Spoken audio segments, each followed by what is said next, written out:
नमस्कार, जोहार। न्यूज 11 भारत देख रहे हैं आप। आपके साथ मैं हूं अभिषेक भारती। जो कहूंगा सच कहूंगा, डंके की चोट पर कहूंगा। धर्म क्या कहता है ये धर्म? अगर भारतीय शास्त्रों को माने, मनुस्मृति की माने, तो धार्यते धर्म, यानी जो धारण किया जा सके वही धर्म होता है। सरस्वती पूजा का विसर्जन था, बहुत उल्लास था, और फिर एक ऐसी खबर आई जिसने पूरे झारखंड को हिला दिया। वो खबर असल में उस वक्त नहीं आई, खबर तो 2 दिन 3 दिन के बाद आई। सरस्वती पूजा के विसर्जन की रात से ही हजारीबाग, चतरा, गिरिडीह, रामगढ़, ये ऐसे जिले हैं जहां पर कि इंटरनेट को बंद कर दिया गया। अगले दिन हम कोई भी मुद्दा उठाते, डंके की चोट पर सोशल मीडिया में कमेंट्स आते कि आप रुपेश पांडे की हत्या का मुद्दा क्यों नहीं उठा रहे, आप इस पर चर्चा क्यों नहीं कर रहे। तो मैं फिर वही मनुस्मृति का उदाहरण देता हूं, धार्यते धर्म, यानी जो धारण किया जा सके वो धर्म। उस समय हमारा धर्म यह कह रहा था कि झारखंड में आग लगने से बचाना है हमें। एक आप साजिश देख लीजिए, रुपेश पांडे की हत्या होती है, सोशल मीडिया पर तरह तरह के वीडियो फैलाए जाते हैं, पता नहीं कहां कहां के वीडियो नहीं फैलाए गए। बाद में पता चला कि ये सारे वीडियो गलत हैं, ये सारे वीडियो फेक हैं। यहां तक कि मूर्ति खंडित कर दी गई। कौन कर रहा है ये मूर्ति खंडित? कुछ लोग हैं जिनको झारखंड की शांति पचती नहीं है, अनपच हो जाता है उन लोगों को, और वही बार बार आकर के कहते हैं कि रुपेश पांडे को इंसाफ, जबकि उनको रुपेश पांडे के इंसाफ से मतलब नहीं है। उनको मतलब है अपने एजेंडे से। आज इसी पर चर्चा होगी, उनको ही बेनकाब करेंगे, और ये तमाम चीजें होंगी डंके के चोट पर।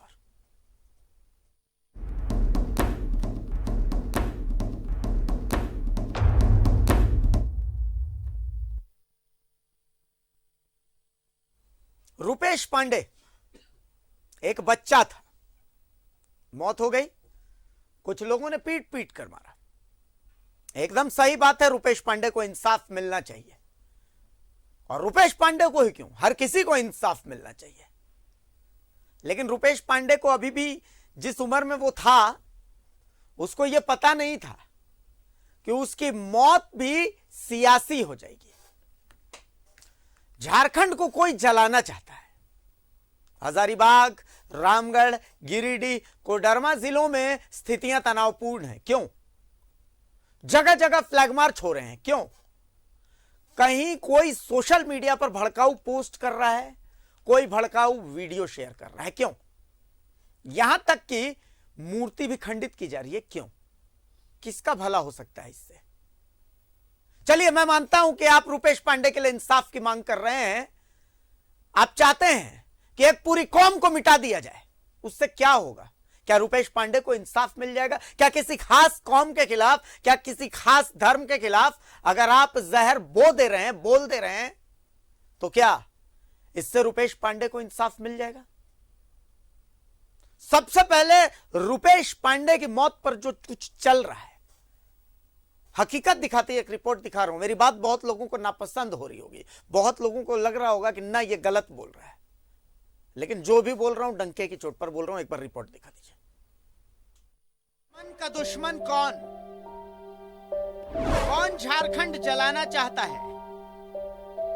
रुपेश पांडे की मौत पर सियासत। अभी तक कुछ नहीं हुआ है। पुलिस कर रहा है, अभी तक कुछ नहीं कर रहा है। हमको बेटा चाहिए, हम कुछ नहीं चाहिए, हमको बेटा चाहिए, हमको बेटा चाहिए, कल हमको बेटा चाहिए। और फांसी सजा दीजिए, और उसको हम मेरा हाथ में ला दीजिए, हम उसको मारेंगे। जैसा बेटा मेरा कल तक लिया वैसा ही लेंगे हम उसको भी। ये रुपेश पांडे की माँ है, बहुत बीमार है, जीने की उम्मीद ही छोड़ चुकी है। जिए भी तो कैसे जिए? जो जीवन की उम्मीद थी वो तो चला गया। इन्हें किसी मुसलमान या किसी हिंदू या किसी सिख या किसी ईसाई से शिकायत नहीं है, इन्हें अपने बेटे की जान लेने वालों से शिकायत है। इनका गुस्सा उन राक्षसों पर है जिन्होंने रुपेश को इनसे छीन लिया। अब पिता को भी सुनिए। कि रुपेश कुमार पांडे को जिसने हत्या किया है वो सबको फांसी होना चाहिए। और 27 लोग में अभी तक क्यों नहीं अरेस्ट किए गए हैं? हम यही चाहते हैं कि रुपेश कुमार पांडे के जो हत्या हैं उनको फांसी जल्द से जल्द होना चाहिए। कौन कौन लोग मिले हैं अभी तक आप लोग से? हम लोग से तो बहुत मंत्री नेता सभी मिल चुके हैं। क्या कुछ आश्वासन दिया उन्होंने? वो लोग जो आश्वासन दिए हैं जहाँ तक कि धीरज दावो, अब हिम्मत रखो, आपका सब हो रहा है, आपका लड़का नहीं था, सभी भाई का लड़का था। ये पिता है, इनकी भी फरियाद बस इंसाफ की है। बेटा तो चला गया, लेकिन गुहार इतनी है कि इंसाफ तो मत छीनो। रुपेश पांडे की मौत के बाद से ही हजारीबाग और आसपास के जिलों में इंटरनेट बंद कर दिया गया। अब तक तो यही साफ नहीं हो पा रहा है कि उस रात हुआ क्या था। सोशल मीडिया में फेक मैसेजेस सर्कुलेट किए गए। अचानक बरही में बजरंगबली की मूर्ति तोड़ दी गई। ऐसा लगा कि जैसे बस इरादा बना लिया है कि बरही हजारीबाग को जला ही डालना है। ये साफ है कि कोई तो है जो बरही जलाना चाहता है। ये भी साफ है कि रुपेश पांडे की मौत पर सियासत हो रही है। ये भी साफ है कि सियासतदान बस राजनीतिक फायदा चाहते हैं। हमारी बात पर यकीन मत कीजिए, लेकिन कम से कम हजारीबाग के डीसी एसपी जो बोल रहे हैं उस पर एक बार सोचिए तो सही। हजारीबाग का या बरही का वीडियो करा दिया, लोगों का भावना भड़काने का काम किया। उसके बावजूद हम लोगों ने पिछले 5 दिनों से सिचुएशन को नियंत्रण में रखा था हुई, जिसके बाद आज कुछ लोग रोड पर आए। उसके रिएक्शन में दूसरे गुट के भी लोग रोड पर आए। जिले में अभी इस बरही प्रखंड में अभी 144 लगा हुआ है।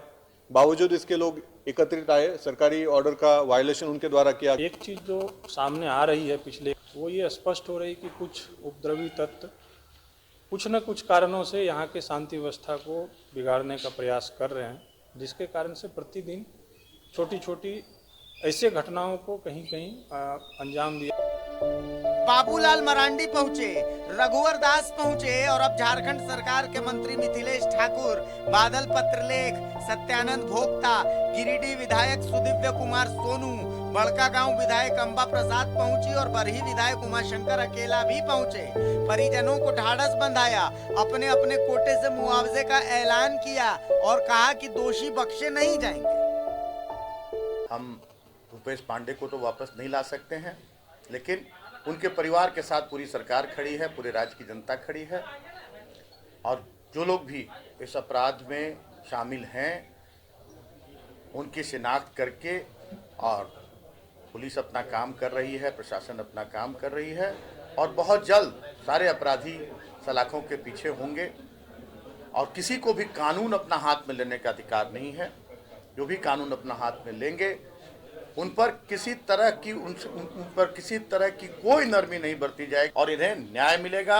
और आज हम यहाँ आए थे, कभी किसी की जान जिस चली जाती है तो वो तो नहीं लौटाई जा सकती है। हमने पहले भी कहा कि पूरा परिवार, झारखंड मुक्ति मोर्चा से लेकर पूरा महागठबंधन परिवार इस परिवार के साथ हमेशा खड़ा है। और आज हमारा जो मंत्रियों का वैवेकी कोटा, विवेकाधीन कोटा जो होता है, उससे हम लोगों तीनों मंत्रियों ने उस परिवार को एक मामूली सहायता के रूप में 1-1 लाख रुपया हम लोगों ने आज उनको देने की घोषणा की है।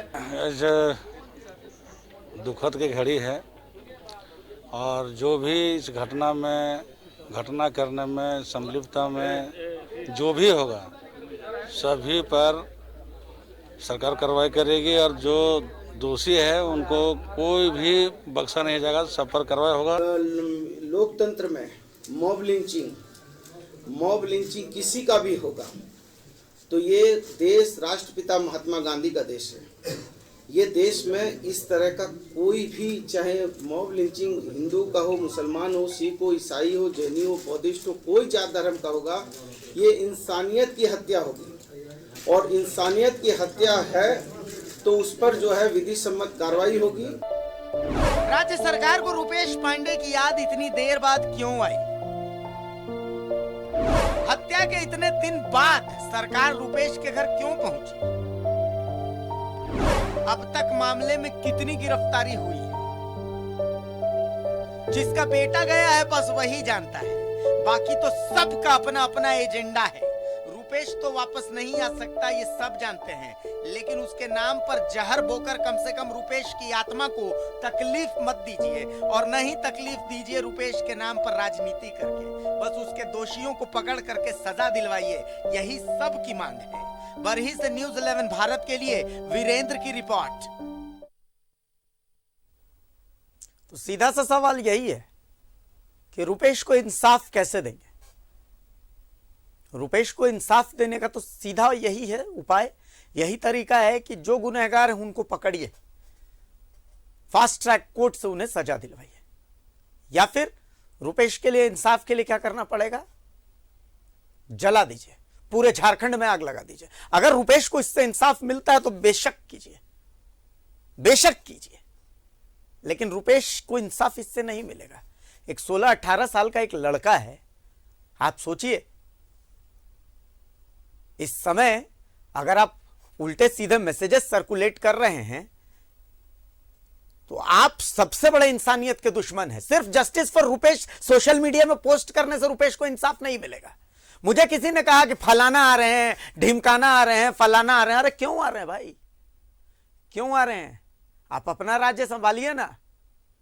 क्यों? मेरे साथ मेरा पैनल मौजूद है, यहां पर भारतीय जनता पार्टी से सरोज सिंह साहब मौजूद हैं, कांग्रेस से राकेश किरण साहब मौजूद हैं, और झारखंड मुक्ति मोर्चा से डॉक्टर तनुज खत्री भी मौजूद है। मैं तीनों का बहुत स्वागत करता हूं।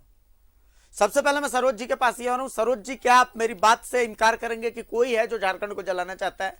कभी मूर्ति खंडित कर दी जा रही है, कभी गलत गलत मैसेजेस सर्कुलेट कर रहे हैं, मतलब कौन? मैं चाहे रुपेश पांडे हो चाहे तबरेज अंसारी हो, मॉब लिंचिंग गलत है, नाम देख करके ये नहीं होना चाहिए, बिल्कुल सही है, लेकिन इसका मतलब ये भी तो नहीं है कि पूरे झारखंड को ही जला दिया जाए। सरोज सिंह साहब। नहीं अभिषेक जी, झारखंड को कौन जलाना चाहता है? वही तो मैं पूछना समझना नहीं, मैं आप लेकर के आज ये चर्चा इस विषय पर है, आप विषय को रखे हैं कि झारखंड को कौन जलाना चाहता है, तो अच्छा विषय है कि आप आज यहाँ तय हो जाए कि झारखंड को कौन जलाना चाहता है, क्योंकि आप न्यूज़ 11 की भी जिम्मेवारी है, मीडिया की भी जिम्मेवारी है, और हम सबों की भी जिम्मेवारी है कि झारखंड को आखिर जलाना कौन चाहता है। ये तो आज साफ हो जाना चाहिए। और मेरे हिसाब से झारखंड को जलाना कौन चाहता है, तो मैं एक दो बातें मैं आपको बता दूं। रुपेश पांडे को इंसाफ मिलना चाहिए, इसमें कहीं दो मत नहीं है। इंसाफ जिस तरह से उस नौजवान को मार दिया गया, 17 साल के उम्र का वो नौजवान जिसके घर पे बीता है वही जानता होगा। हाँ, सही बात। ये आप तो सही कह रहे हैं कि जिसके घर पर बीता होगा, और थोड़ा देर के लिए अपने पर जरा सोच ले सब लोग कि हमारे घर में 17 वर्ष का अगर कोई नौजवान को इस तरह का हो जाए, हत्या कर दिया जाए, और उसके घर में और दूसरा कोई नहीं है, पिता भी बीमार है, वही एक लड़का था, और उस घर पर क्या बीत रही होगी सोचिए। तो ये कौन जलाना चाहता है, बात सही है, लेकिन उसको इंसाफ मिलना चाहिए कि नहीं मिलना चाहिए। एक चीज आप हमको बताइए कि मैं तो मानता हूं कि अगर इस तरह से इस राज्य में पार्शियलिटी होगा, मुख्यमंत्री के कुर्सी पर बैठ करके और इस तरह से पार्शियलिटी करेंगे, तो न्याय के लिए तो लोग जाएंगे। आप बताइए, 3 घटना हुई है, अभी आपको 3 घटना की मैं याद दिलाता हूं।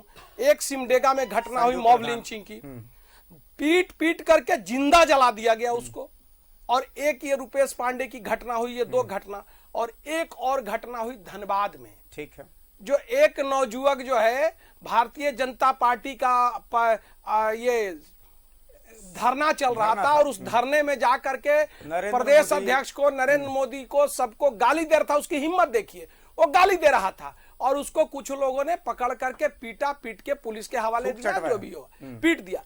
मुख्यमंत्री थूक भी चटवाया, ठीक है, मान लिया मैं उस बात को। मुख्यमंत्री जी, आप उनका ट्विटर देखिए ना, मुख्यमंत्री जी ने 1 घंटे के अंदर ट्वीट करके, मैं सिमडेगा से लौट रहा था उस दिन, आप हमको बुला लिए डिबेट पर, और डिबेट किस पे था, तो उस पे मुख्यमंत्री जी 1 घंटे के अंदर ट्वीट कर दिए, और इस तरह से छापामारी चल रही थी धनबाद में, जैसे लग रहा था कि उग्रवादियों को पकड़ा जा रहा है, घर में सभी लोगों को। और इस दोनों घटना पर मुख्यमंत्री का ट्वीट आया क्या? एक शब्द मुख्यमंत्री ने कहा क्या? तो क्या मुख्यमंत्री के कुर्सी पर बैठ करके इस तरह से न्याय करेंगे? और जब न्याय और उससे न्याय की उम्मीद जब आप नहीं होगा, तो लोग तो रोड पर आएंगे, सड़क पर आएंगे। तो इसमें कौन झारखंड को जलाना चाहता है? कौन जो है सो कास्ट, ये धर्म के आधार पर विभेद कर रहा है? ये तो खुलेआम है ना। और इस तरह का होगा तो लोग न्याय के लिए जाएंगे। क्या न्याय की उम्मीद कर सकते हैं मतलब जो कि हो रहा है इतनी अभी बड़ी बरी में घटना उसका में आप समर्थन कर रहे हैं? नहीं, समर्थन नहीं कर रहे। इतनी बड़ी दो घटना में मुख्यमंत्री जी अगर संज्ञान नहीं लेंगे, मुख्यमंत्री जी अगर नहीं देखेंगे, तो लोग तो रोड पर सड़क पर उतरेंगे ना। नहीं, फिर भी मेरी बात सुनिए, न्याय के लिए तो लोकतंत्र में लोग न्याय के लिए तो क्यों इतना दिन हरियाणा और उसके बॉर्डर पर लोग बैठे हुए थे किसान आंदोलन के लिए 1 साल तक? समर्थन कर रहा हूं। देखिए मेरी बात सुनिए, एक बात सुनिए सरोज जी, भाषा के लिए भी तो आंदोलन चल रहा है ना, चल रहा है ना, चल रहा है। कतई ये समाधान नहीं है कि आपको मतलब स्थिति आप वहां जाकर के देखिए, आप डर जाएंगे। आप हजारीबाग की स्थिति देखिए, आप बरही की स्थिति देखिए, आप कोडरमा की धारा 144 लगी हुई है। बहुत ठीक है। अच्छा, आप सड़क पर उतरना एक चीज है और एक निश्चित कौम के खिलाफ एक पूरा माहौल बना देना। आप सोशल मीडिया को देखिए। अरे आप एक बात सुनिए ना, आप एक बात बोलिए ना। आप जब कौम पर, आम आदमी पर आप सवाल खड़ा कर रहे हैं अभिषेक जी, मैं तो मुख्यमंत्री जी पर सवाल खड़ा कर रहा हूं उनके ट्वीट पर। मैं तो कह ही रहा हूं कि आज इतने दिनों बाद राज्य सरकार को क्या पड़ी वहां जाने की। अभिषेक जी, आप तो आम आदमी कह रहे हैं। आम आदमी तो आम आदमी है। मुख्यमंत्री जी जिम्मेवार पद पे हैं, जिम्मेवार पद पर है। वो जब धर्म के आधार पर ट्वीट कर रहे हैं, एक व्यक्ति के लिए और 2 व्यक्ति के लिए ट्वीट उनका नहीं आता है, तो ये तो मुख्यमंत्री जी इस तरह कर रहे हैं, तो आम आदमी से क्या उम्मीद करिएगा जब मुख्यमंत्री जी ने इस तरह से। और आप तब लोगों को लगा कि कैसे न्याय मिलेगा। और अब एसपी साहब कह रहे हैं कि मॉब लिंचिंग नहीं है, मॉब लिंचिंग नहीं है। कानून तो बना था कि 2 लोग भी होंगे तो मॉब लिंचिंग होगा। बाद में फिर 5 लोग का संशोधन किए। कितने लोग हैं उसमें? 5 लोग तो अरेस्ट हो गए, 27 लोग का नाम है ना। वो मॉब लिंचिंग है ना, सिमडेगा में मॉब लिंचिंग है। लेकिन वो भाजपा के धरना में जाके गाली दे रहा था, उसको लोग पीट दिया तो मॉब लिंचिंग हो गया। तो और मॉब लिंचिंग की धारा लगी उस पर। अभी तो यही समझ में। तो इस तरह से कौन चलाना चाहता है झारखंड को? कौन धर्म के आधार पर विभेद कर रहा है? निर्णय जनता को करना है। डॉक्टर तनुज, देखिए अभिषेक जी, सबसे सर्वप्रथम मैं आपके चैनल के माध्यम से स्वर्गीय रूपेश पांडे जी को श्रद्धांजलि देना चाहता हूं। और हम उनके परिवार के साथ खड़े हैं, सरकार उनके परिवार के साथ खड़ी है, झारखंड मुक्ति मोर्चा और तमाम गठबंधन दल उनके परिवार के साथ खड़ा है। और इसी के मद्देनजर आज माननीय मुख्यमंत्री हेमंत सोरेन जी के निर्देश पर हमारे कैबिनेट मंत्री तमाम 3 मंत्री, कुछ ज्यादा दिन नहीं लगातार, मैं आ रहा हूं, स्थानीय विधायक, गिरिडीह के विधायक हमारे सुदीप कुमार सोनू जी, मिथिलेश कुमार ठाकुर जी, बादल जी और तमाम सत्यानंद भोक्ता जी आज जाकर के उनसे, उनके परिवार से मिले हैं। और मैं आपको बताना चाहता हूं, ना सिर्फ मिले हैं, बिल्कुल जिस तरीके से अगर आपका चैनल खड़ा है, जिस तरीके से भारतीय जनता पार्टी दलील दे रही है, उससे कहीं ज्यादा मजबूत तरीके से सरकार उनके साथ खड़ी है, पार्टी उनके साथ खड़ी है। और माननीय मुख्यमंत्री की संवेदना उन्होंने दी है। और जल्द ही देखिए, चूंकि हिंदू रीति रिवाज से जो एक परिवार का बंधन होता है, जो मान्यताएं हैं, जो होगा, हाँ, मुख्यमंत्री निश्चित रूप से उनसे मुलाकात करेंगे। दूसरी चीज कि लगातार इन्होंने जो हमारे आपके भारतीय जनता पार्टी के प्रवक्ता ने लगातार ये सवाल उठाया कि मुख्यमंत्री ने क्या कहा, तो मुख्यमंत्री जी ने क्या कहा उसका जवाब अभी मैंने दे दिया। अब दूसरी बात जो मैं महत्वपूर्ण बात ये कहना चाह रहा हूं, जिस दिन इस झारखंड की ऐतिहासिक सम्मानित विधानसभा ने एक कानून बनाने का काम किया, जिसमें भीड़ से हिंसा के रोकथाम के लिए मॉब लिंचिंग का कानून बनाने का काम किया, दूसरे दिन इनके नेता, भारतीय जनता पार्टी के नेता कहां पहुंचते हैं? महामहिम के द्वार पर पहुंचते हैं और बोलते हैं कि यह कानून को रोक लीजिए।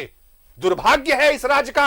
अभिषेक जी, मुझे फिर शर्म आ रही है कि अभी तक वो कानून को स्वीकृति नहीं मिली है और ये बात करते हैं कि मॉब लिंचिंग पर धाराएं लगी। आज अगर वो मॉब लिंचिंग का कानून बन जाता, ये हस्तक्षेप नहीं करते भारतीय जनता पार्टी के लोग, तो इसमें भी मॉब लिंचिंग की धाराओं से कार्रवाई होती।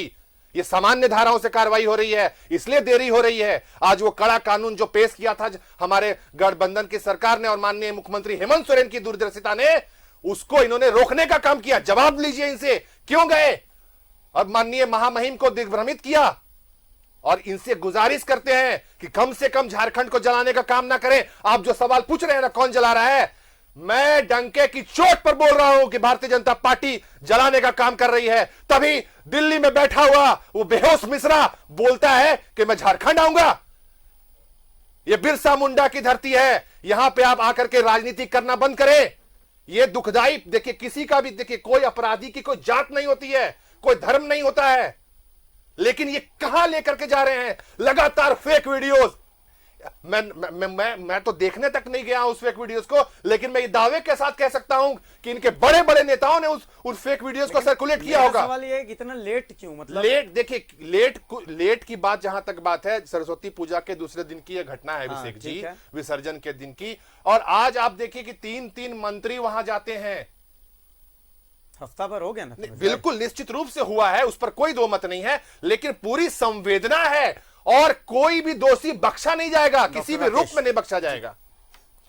अभिषेक जी, पहले तो धन्यवाद। सर्वप्रथम रुपेश पांडे जी के लिए जो संवेदना हम गठबंधन की ओर से जाहिर की गई है, इसमें कांग्रेस पार्टी की तरफ से भी हम लोग पूरे गठबंधन की तरफ से उनको श्रद्धांजलि है, उनके परिवार के प्रति हमारी संवेदनाएं हैं। और जो विषय है, आज आपने जो बहुत गंभीर विषय छेड़ा है कि झारखंड को कौन जलाना चाहता है, तो बाकी सारी बातें पूर्व वक्ता ने कही चुकी हैं। तो देखिए, हजारीबाग में जब घटना घटी थी उसके 2 दिन के बाद मैं हजारीबाग में ही था। उस समय वहां पे इंटरनेट ठप था और उस समय जो पूरी स्थिति का हम लोगों ने जायजा लिया, वहां पर जो पता चला तो बहुत बड़ी साजिश वहां पर एक तरह से समझिए कि भाजपा और जो उसके सहयोगी दल है, आरएसएस हो, एबीवीपी हो, बजरंग दल हो, विश्व हिंदू परिषद हो, ये लोग पूरी तैयारी के साथ भीतर वहां पर लोगों को एकजुट कर रहे थे। और एक ये समझिए, इनको एक तरह का अपना फेवरेबल ग्राउंड मिल गया, एक तरह का एग्जाम्पल मिल गया कि ये इसको राजनीतिक रूप से किस तरह से पूरे झारखंड में, जो कि सत्ता इनके हाथ से चली गई है, तो जो बौखलाहट है, पूरे जो बौखलाहट है सत्ता जाने के बाद, चूंकि मलाई इन्होंने ही पूरे झारखंड जब से बना इनकी सरकार रही है, पहली बार ये लोग सत्ता से पूरी तरह से हटे हैं, तो जो एक बौखलाहट है उसको ये हजम नहीं कर पा रहे हैं। और अब रुपेश जी के परिवार और रुपेश जी की जो यहाँ पर एक दुर्भाग्यपूर्ण रूप से जो हत्या हुई, कांड है, ये एक अपराध है, और इस अपराध में जो दोषी हैं उसको कोई बकस नहीं रहा है। झारखंड की गठबंधन की सरकार में लॉ एंड ऑर्डर पर अगर कोई क्वेश्चन उठाता है तो वो लोग राजनीति कर रहे हैं और झारखंड को जलाना चाहते हैं, और ऐसे लोगों को झारखंड की जनता कभी बर्दाश्त नहीं करेगी। इनका जो दोहरा चरित्र है कि ऐसे विषयों को लेकर ये लोग पूरे झारखंड के विभिन्न जिलाओं में प्रयास कर रहे हैं कि यहाँ पर धार्मिक रूप से लोग माने पोलराइज्ड हो जाएं और एक विशेष धर्म के प्रति इनका ध्यान जाता है। लेकिन गठबंधन की सरकार न धर्म पर, न जात पर, न वर्ग पर, सभी को एक साथ लेकर चलने की मंशा रखती है। इसीलिए झारखंड जो इनकी मंशा है वो निश्चित रूप से सफल नहीं होगी। इतना हम झारखंड वासी पूरे तरीके से हम इस बात को बोलते हैं और झारखंड सरकार की तरफ से पूरी संवेदना है। सरोज जी को मैं ये बता देना चाहता हूं कि जितना जोर आप धनबाद की घटना पर दे रहे हैं, आप बहुत सारी घटनाएं झारखंड में घटी थी, आप कहां सोए रहते थे उस समय में? आज बड़ा आपको अफसोस लग रहा है इस सब विषय पर? आपको तो ये सब विषय पर बोलने का कोई हक नहीं है। इतने अपराध बढ़ गए थे रघुवर दास के कार्यकाल में, आप उन सब चीजों को उठा के देख लीजिए। मैं उन्हीं से जवाब ले लेता हूं। सरोज जी, देखिए, बौखलाहट में चिल्लाने से तो कुछ नहीं होगा। चिल्ला के बोलने से सच तो नहीं हो जाएगा, झूठ सच तो नहीं हो जाएगा। और ये पूरा सरकार निकम्मी है क्या? पूरे निकम्मे ये लोग हैं। अगर भाजपा के लोग ये भ्रम फैला रहे हैं, अगर भाजपा के लोग ये हवा दे रहे हैं और माहौल बिगाड़ रहे हैं, तो ये लोग क्या कर रहे हैं? सरकार कार्रवाई क्यों नहीं कर रही है? अरे जनता के आक्रोश को आप भाजपा का आक्रोश कहिएगा। अगर लोग ट्वीट कर रहे हैं, लोग अगर चला रहे हैं सोशल मीडिया पर कि उसे न्याय मिले, तो आप उसको भाजपा से जोड़ दीजिएगा। और हमारी सत्ता चली गई इसलिए बौखला गए हैं, और आप लोग 60 साल से केंद्र में सरकार में थे और आप विपक्ष लायक भी नहीं है, तो आप नहीं बौखलाए हुए हैं। मैं तो सवाल पूछा कि आप भाजपा पे आरोप लगा रहे हैं। अरे आप तो भाजपा पर आरोप लगा रहे हैं जिसका कोई सबूत नहीं। मैं तो सबूत के साथ कह रहा हूं कि मुख्यमंत्री जी ने धर्म विशेष के लिए जो है सो ट्वीट किया, और इन दोनों के लिए क्यों नहीं ट्वीट किया? मैं तो उसका जवाब मांग रहा हूं ना। जवाब दिया ना अभिषेक जी, क्या जवाब मंत्री गए वहां पे, मुख्यमंत्री के निर्देश पर गए और मुख्यमंत्री मिलेंगे नहीं। आप झूठ बोलिएगा तो बोलना पड़ेगा, माफी चाहता हूं। आप बोलिए, मैं कह रहा हूं झूठ कौन बोल रहा है तो जनता तय करेगी। मैं ये कह रहा हूं कि मुख्यमंत्री का ट्वीट तो सब लोग देखते हैं। ऐसा तो थोड़ा है कि उनका ट्वीट छिपा हुआ है कि लोग ट्वीट नहीं देखा है, कि सिमडेगा जैसा जिंदा जला करके मार दिया गया इसलिए कि धर्म विशेष के लोग थे उसमें। इसमें रुपेश पांडे के घटना में क्यों ये किए कि धर्म विशेष के लोग थे, और एक धर्म विशेष के साथ वहां पर वो जाके गुंडागर्दी करता है, जाके गाली दे रहा है खुलेआम सैकड़ों लोग के सामने धरना में, उसको लपड़ थपड़ कर दिया, तो 1 घंटा के अंदर मुख्यमंत्री ट्वीट कर दिए। तो कौन जलाना चाह रहा है? चिल्ला देने से? अरे ये तो जनता को तय करना है। आप अपनी बात रखिए, जनता को हम बोल रहे हैं, जनता तय करेगी ना। ऐसे ही बौखलाहट में हम लोग बोल रहे हैं और आपने सब आरोप भाजपा पर मर दिया कि भाजपा जलाना चाहती है, भाजपा ये करना चाहती है। अरे तो आप पूरी सरकार निकम्मी है क्या? निकम्मे लोग हैं। कितने लोग पे कार्रवाई हुआ? भाजपा के लोग अगर गलत कर रहे हैं तो क्यों नहीं कार्रवाई कर रहे हैं? अगर हमने ट्वीट किया है अगर गलत, उसके लिए अगर हमने कोई ऐसा भड़काऊ ट्वीट किया तो हमको गिरफ्तार करिए। कहने का मतलब कि भाजपा के कोई लोगों ने किया है तो करिए। अब आम जनता कर रही है और आप मुख्यमंत्री जी बाबूलाल जी चले गए, वहां रघुवर जी चले गए, तो भाई विपक्ष के नेता हैं, रघुवर जी मुख्यमंत्री रहे हैं, वहां गए, इतनी बड़ी घटना हुई, सिमडेगा भी गए, वहां भी गए, क्यों नहीं जाएंगे? और गए वहां लोगों उस परिवार के साथ सांत्वना व्यक्त करने गए। और आप 8 दिन के बाद वहां पर जब सारे नेता पहुंच गए तो 8 दिन के बाद आप भेज रहे हैं वहां पर। चलिए देर आए दुरुस्त है, भेजिए, अच्छा किए, उसको इंसाफ दीजिए, हम तो यही कह रहे हैं। इसमें कौन जलाना चाहता है, क्या बात है? कहने का मतलब कि एक आम आदमी अगर डबल स्टैंडर्ड करेगा तो चलिए वो आम आदमी है, मुख्यमंत्री जी हैं, मुख्यमंत्री सबके हैं, उनसे ये उम्मीद नहीं कर सकते हैं आप कि एक आदमी के लिए ट्वीट करेंगे और 2 आदमी के लिए और इतनी बड़ी बड़ी घटना के लिए ट्वीट नहीं करेंगे। मुख्यमंत्री जी को स्वयं जवाब देना चाहिए इस बात पे। ऐसे चिल्ला के बोलने से कि भाजपा के लोग कर रहे हैं, अरे कौन भाजपा का लोग कर रहा है?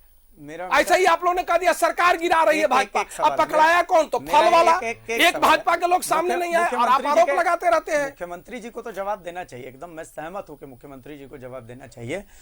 उन्नाव में गैंगरेप हुआ था, प्रधानमंत्री ने कोई ट्वीट नहीं किया था। आप देखिए, नहीं सुन लीजिए, तो महिला विरोधी नहीं ना है। तबरेज अंसारी को पीट के मार दिया, प्रधानमंत्री ने कोई ट्वीट नहीं किया। पहलू खान को मार दिया, प्रधानमंत्री ने कोई ट्वीट नहीं। तो मतलब क्या वो मुसलमान विरोधी है? झारखंड पे चर्चा हो रहा है, प्रधानमंत्री जी किस पे ट्वीट किए हैं? मतलब ट्वीट की बात आ रही थी तो मैंने कह दिया। किसी हिंदू पर भी अगर नहीं किसी हिंदू पर भी मॉब लिंचिंग हो गया तो प्रधानमंत्री ट्वीट किए हैं क्या? रुपेश पांडे पर प्रधानमंत्री ट्वीट किए हैं क्या? नहीं, लेकिन रुपेश पांडे पर प्रधानमंत्री ट्वीट किए हैं क्या? प्रधानमंत्री प्रियंका रेड्डी के लिए ट्वीट हुआ था तो किसी पर नहीं किए। प्रियंका रेड्डी के लिए ट्वीट हुआ था, अभिषेक जी प्रियंका रेड्डी के लिए ट्वीट किए थे ना। नहीं, मेरा कहने का मतलब है कि अगर प्रधानमंत्री जी रुपेश पांडे के लिए किए क्या? किसी के लिए नहीं किए। नहीं, हम कह रहे हैं कि प्रियंका रेड्डी के लिए किए थे ना, ट्वीट के आधार पर। नहीं, ट्वीट ठीक है, भाई आपका पॉइंट होगा। मेरे मन में ये सवाल आया, तो चूंकि मैं देखिए मॉडरेटर हूं, मेरे मन में सवाल आया, रुपेश पांडे मैंने उठा दिया। सिमडेगा के घटना के लिए ट्वीट किए क्या? फिर वही बात मैं कह रहा हूं, मेरे मन में सवाल आया। विषय पर अगर नहीं घटना तो क्या इतनी छोटी विषय पर मुख्यमंत्री क्यों बेचैन हो गए? इतनी छोटी विषय पर मुख्यमंत्री जी क्यों ट्वीट किए? ये मेरा सवाल है ना। वो जवाब मैं उनसे ले लेता हूँ। हाँ बोलिए राकेश जी, समय है। हाँ बस दे रहे हैं, राकेश जी बोलिए ना।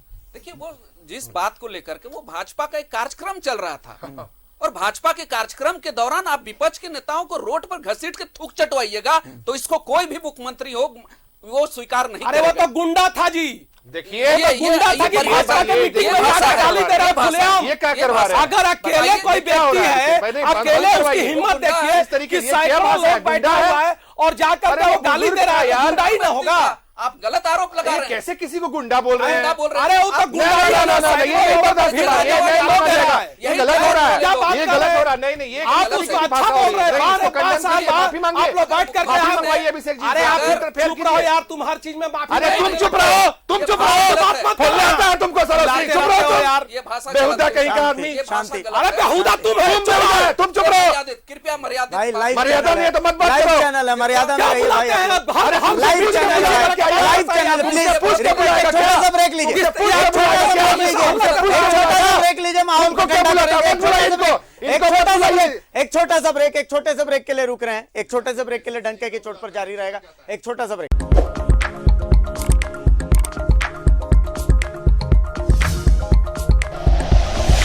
Like and share videos, subscribe करें हमारा चैनल और प्रेस करें बेल आइकॉन। News 11 भारत, सच है तो दिखेगा।